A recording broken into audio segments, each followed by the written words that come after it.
Assalamualaikum warahmatullahi wabarakatuh. Shalom, salam sejahtera untuk kita semua. Perkenalkan, nama saya Juan Peter Parulian. Perbankan memiliki tugas yang sangat penting dalam rangka mendorong pencapaian tujuan nasional yang berkaitan dalam peningkatan dan pemerataan taraf hidup masyarakat luas. Peranan sangat besar dalam mendukung kegiatan perekonomian karena bank memberikan jasa dalam lalu lintas peredaran uang ditinjau dari sudut pandang bank. Dan kredit memiliki suatu kedudukan yang sangat strategis, di mana sebagai salah satu sumber uang yang perlu dalam membiayai kegiatan usaha. Dan kali ini saya akan membahas tentang apa itu kredit. Kredit berasal dari bahasa Yunani yaitu kreder, yang berarti kepercayaan. Secara umum, kredit berarti kemampuan untuk meminjam peminjaman dengan suatu janji yang akan dibayar sesuai dengan waktu yang disepakati. Fungsi kredit pada awalnya perkembangannya mengarah fungsinya untuk menggait kedua belah pihak agar saling menolong guna tercapainya kebutuhan, baik dalam bidang usaha atau kebutuhan sehari-hari. Dan kredit ini bisa juga diajukan ke bank umum dan di BPR atau Bank Perkreditan Rakyat. Dan fasilitas kredit yang diberikan oleh bank merupakan aset yang terbesar bagi bank. Dalam hal kegiatan bank memberikan fasilitas kredit, dan jenis-jenis kredit pun dilihat pada saat-saat tertentu, seperti berdasarkan kegunaan, berdasarkan jangka waktu, berdasarkan penarikan dan pelunasannya, berdasarkan cara pemberiannya, berdasarkan sektor perekonomian, berdasarkan agunan, berdasarkan tingkat golongan ekonomi. Dan jenis-jenis kredit berdasarkan kegunaannya itu ada 3. Di sini ada kredit modal kerja. Biasanya kredit ini bertujuan sebagai modal kerja ataupun kegiatan usaha. Jenis kredit ini merupakan jenis kredit yang produktif. Contohnya ini seperti membeli bahan baku ataupun menggaji karyawan. Dan selanjutnya kredit konsumtif. Berbeda dengan kredit investasi dan kredit modal kerja, kredit konsumtif ini bersifat konsumtif. Jadi jika kalian contohnya ingin membeli mobil dan belum ada uang, Anda bisa mengkredit mobil itu dengan kredit konsumtif ini. Dan selanjutnya ada kredit investasi.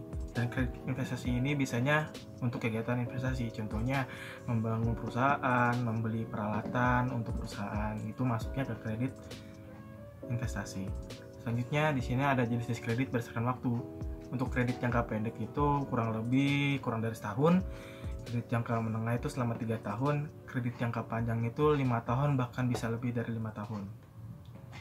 Dan sebelum bank memberikan kredit, bank wajib melakukan analisis 7C dan 5P. Untuk yang pertama itu karakter. Karakter ini adalah kriteria pertama, yaitu melihat bagaimana karakter dan latar belakang dari calon peminjam atau nasabah yang mengajukan kredit. Dan kriteria karakter ini akan dilihat dari wawancara yang dilakukan oleh pihak bank. Yang kedua itu ada capacity. Kriteria kedua adalah ini kerap disebut dengan capability, yaitu bagaimana kemampuan calon peminjam dalam membayar kreditnya. Untuk selanjutnya ini ada capital. Capital ini biasanya sih yang khususnya diberlakukan pada nasabah yang meminjam untuk usaha atau bisnisnya. Dengan mengetahui modal atau aset yang dimiliki usaha nasabah tersebut, pihak bank dapat sumber pembiayaan yang dimiliki. Yang keempat ada kolateral.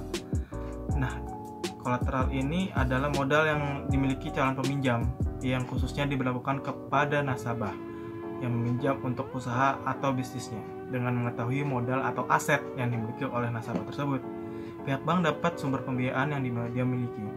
Yang kelima ini yang terakhir ada condition. Condition ini kondisi perekonomian baik yang bersifat general atau khusus pada bidang usaha yang dijalankan nasabah. Jika memang kondisi perekonomian sedang tidak baik atau sektor usaha nasabah tidak menjanjikan, biasanya bank akan mempertimbangkan kembali dalam memberikan kredit. Selain prinsip 5C di atas, bank biasanya menambahkan prinsip 7P. Berikut prinsip 7P. Kriteria pertama dari 7P itu adalah personality, yaitu kepribadian dari calon yang mengajukan kreditnya. Kriteria ini hampir sama dengan kriteria karakter pada prinsip 5C yang telah dijelaskan tadi, di mana melihat bagaimana keseluruhan pribadi nasabah mencakup sikap dan perilakunya sehari-hari. Dan selanjutnya itu ada party, di mana calon peminjam dimasukkan ke dalam beberapa golongan yang terkait dengan kondisi keuangannya. Biasanya pihak bank mengklasifikasikan nasabah berdasarkan modal yang dimiliki, kepribadian, loyalitas, dan sebagainya. Yang ketiga itu ada purpose. Purpose ini yaitu apa tujuan dari calon peminjam dan mengajukan kreditnya pada lembaga keuangan. Ya tujuannya buat apa, seperti itu loh kurang lebih. Yang keempat itu ada prospek. Prospek Ini adalah kriteria 4 dari prinsip 7P, yaitu bagaimana prospek dari perusahaan yang dijalankan oleh calon peminjam.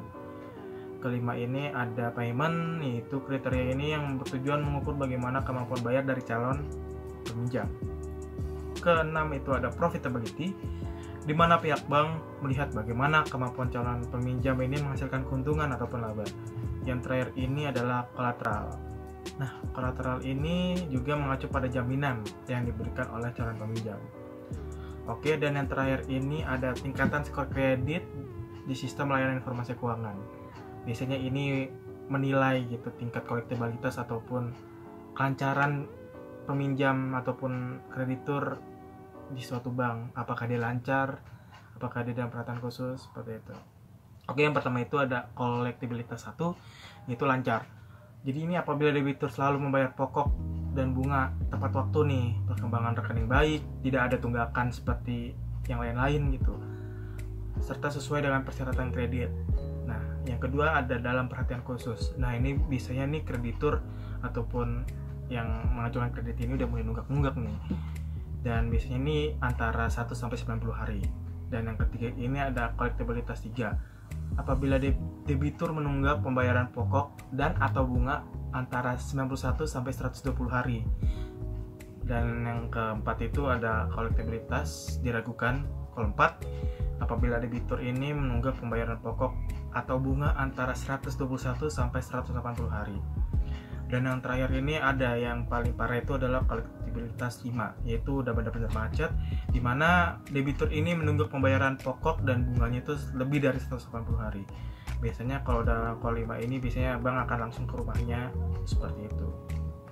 Mungkin sekian dari saya penjelasan tentang kredit, kurang lebihnya mohon maaf. Wabillahi taufiq wal hidayah. Wassalamualaikum warahmatullahi wabarakatuh. Salam sejahtera untuk kita semua.